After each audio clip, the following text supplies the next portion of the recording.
अस्सलाम वालेकुम जी, मैं हूं ज़िया बलोच और आप मुझे सोशल मीडिया प्लेटफॉर्म पर सुन रहे हैं और देख रहे हैं।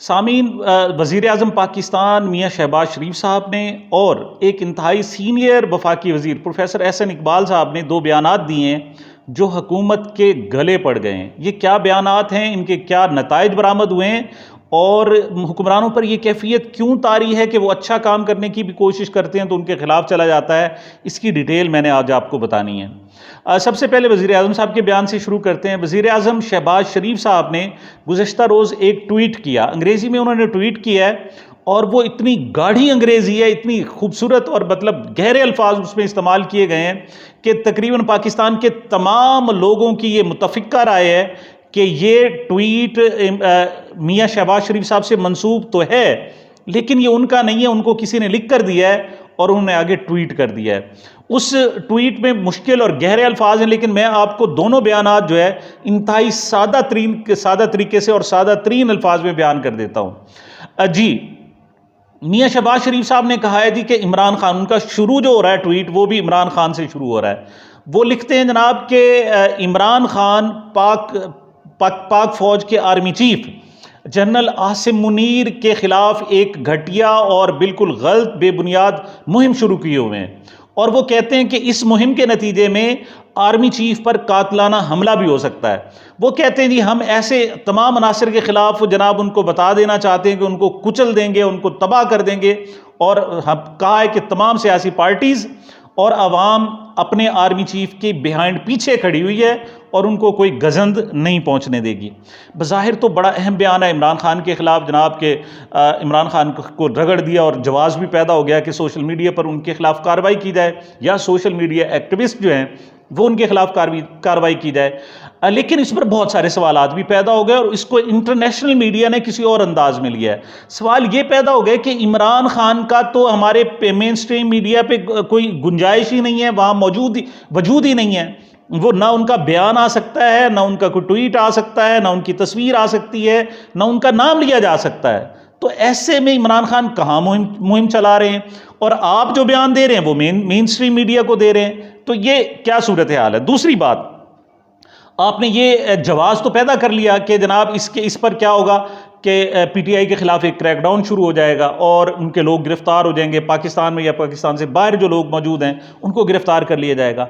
लेकिन इसमें जो एक लफ्ज़ आपने इस्तेमाल किया ना कि इस मुहिम से, इमरान खान की इस मुहिम से आर्मी चीफ सैयद आसिम मुनीर पर कातलाना हमले का खदशा है, ये एक इंतहाई अफसोसनाक है। शायद हमारे मियाँ शहबाज शरीफ साहब ने उन्हें मरियम औरंगज़ेब समझ लिया था कि जनाब इस तरह मैं कहूँगा तो हमदर्दियाँ शायद हासिल हो जाएंगी और इमरान खान के ख़िलाफ़ एक जवाब भी कि आप जनाब एक इनोसेंट लाइफ और एक जनाब एक आम शरीफ शहरी को जनाब क्यों इस तरह मिलाइन कर रहे हैं। उन्हें पता नहीं है कि मैं पाकिस्तान के आर्मी चीफ के बारे में कह रहा हूँ।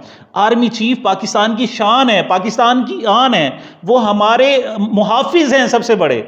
और किसी का ये कहना कि हमारे मुहाफिज को खतरा है, ये आप अपनी सिक्योरिटी कंप्रोमाइज कर रहे हैं। आप पाकिस्तान की जो उसकी जनाब सिक्योरिटी उसको दांव पर लगा रहे हैं और इसको आलमी मीडिया जिस तरह जनाब के शहबाज शरीफ ने कह दिया जी कि आर्मी चीफ की जान को खतरा है जनाब और उन पर कातलाना हमला हो सकता है। आप किस किस्म की बातें कर रहे हैं? आप ये बयान इमरान खान के नवाज शरीफ के हवाले से देते, अपने बच्चों के हवाले से, अपने हवाले से देते, फिर भी काबिल कबूल था, लेकिन आपने एक आर्मी चीफ के हवाले से दे दिया। अब ये बयान न फौज को काबिल कबूल है ना ही किसी और नुक्ता नज़र को। असल में इसके बैकग्राउंड पे क्या था, 2 3 4 लोग बाहर बैठे हुए हैं और हुकूमत लगता है ऐसे कि उन 4 लोगों से इंतहाई डरी हुई है। एक मुईद पीरज़ादा साहब हैं, शाहीन साहिबाई साहब हैं, वजाहत सईद खान साहब हैं और एक आधा और आदमी बैठा हुआ है जनाब। अब वो छोटी सी बात करते हैं, मीडिया पर उनकी पाबंदी है, लेकिन लोगों को पता है कि लोग फोकस उनकी तरफ कर देते हैं, उससे इन्फ्लुएंस हमारे हुक्मरान भी हो जाते हैं। हुआ ये कि मुईद पीरज़ादा के ने कल गुज़श्ता रोज़ तकरीबन चंद घंटे पहले शाहीन साहबाई का एक प्रोग्राम किया, इंटरव्यू किया। अच्छा, उसमें एक उन्होंने कहा कि ये बताएं कि जबर का दौर कैसे ख़त्म। उसने कोई एक छोटा सा वाक़या, उससे जबर का दौर ख़त्म हो जाएगा। उन्होंने एक वाक़या सुनाया, उन्होंने कहा जी कि ये 1968 की बात है जनाब के मैं उस वक्त पेशावर में होता था और डॉन का नुमाइंदा हुआ करता था, कॉरेस्पॉन्डेंट हुआ करता था। तो एक जलसे में एक हाशिम नामी लड़का खड़ा हुआ और उसने उस वक्त के सदर अयूब खान पर गोली चला दी। उस पर रिएक्ट क्या किया? रिएक्ट ये किया कि सदर अयूब खान मेज के नीचे छुप गए। वो कहते हैं गोली चलाने का असर नहीं हुआ, वो लगना उनको लगी, लेकिन उनका मेज के नीचे जो छुपना था वो उनको ख़त्म कर गया। उनकी सारी जबर खौफ, उनका जो उन्होंने जो फैलाया हुआ था वो ख़त्म हो गया। और उसके बाद वो कहते हैं कि जनाब जब वो घर दाखिल हुए और उनका जो पोता था गौहर अयूब का, जनाब जो साहबजादा था, वो बाहर चूंकि नारा को सुन के आया था कि अयूब कुत्ता हाय हाय, अयूब कुत्ता हाय हाय, तो उसने भी जनाब वो नारे लगाने, जब उसने अपने पोते के नाम से ये सुना कि वो नारे लगा रहा है तो उसने फ़ौरन रिज़ाइन कर दी। उसने कहा जी मैं जा रहा हूँ। तो ये शाहीन साहिबाई ने एक बात की, वो जो फोकस वो करना चाह रहे थे वो ये कह रहे थे कि ये डर और खौफ जो है उस वक्त ख़त्म हो जाता है जब अगला बंदा डर जाए। इमरान खान को के खिलाफ डर और खौफ ने असर क्यों नहीं किया? इस वजह कि इमरान खान डरा नहीं है। और जब आप एक्टिंग करेंगे, बताएंगे कि हम डर गए हैं, तो उससे क्या मसाइल पैदा हो जाएंगे। बहरहाल ये ऐसा कंट्रोवर्शियल किस्म का बयान है कि उससे आप ये जवाब तो पैदा कर सकते हैं कि जनाब सोशल मीडिया पर क्रैकडाउन कर दें और सारी सूरत है, लेकिन ये ना सिर्फ आर्मी को बल्कि कौम को भी कबूल नहीं है। वो हमारे मुहाफिज हैं, उनको हर वक्त खतरा है। यही वजह है कि उनकी एक सिक्योरिटी का मैकेनिज्म है, वो तो हमारे मुहाफिज हैं। आप उनको कह रहे हैं जी उनकी जान को खतरा है, आप कहते हैं जनाब मुहिम ना चलाएं, आप कहते हैं जनाब उनको उनके खिलाफ आप बातें ना करें, ये ना करें, वो ना करें, सियासत में ना घसीटें। वो सारा कुछ काबिल कबूल था, लेकिन ये कह देना कि जनाब आपने उनकी सिक्योरिटी को कंप्रोमाइज कर दिया है, ये अजीब सा बात है और इससे दुनिया में सिर्फ जग हंसाई हो रही। दूसरी बात करते हैं जनाब प्रोफेसर एहसन इकबाल साहब। एहसन इकबाल साहब ने भी गुज़श्ता रोज़ बात की है जरगा, जियो का प्रोग्राम एक जरगा सलीम साफ़ी के साथ उन्होंने कहा कि जनाब जब 2018 या उससे पहले जब एक्सपेरिमेंट किया जा रहा था इस्टेब्लिशमेंट की तरफ से कि इमरान खान को लाना है, तो उन्होंने दावा कर दिया कि चीन ने पाकिस्तानी इस्टेब्लिशमेंट को कन्वे किया था कि आप इमरान खान को हुक्मरान ना बनाओ वरना दो काम होंगे, एक तो पाकिस्तान के लिए मुनासिब नहीं होगा और दूसरा CPEC रुक जाएगा। ये मुख्तसर अल्फाज में मैं उनकी बात बता रहा हूँ।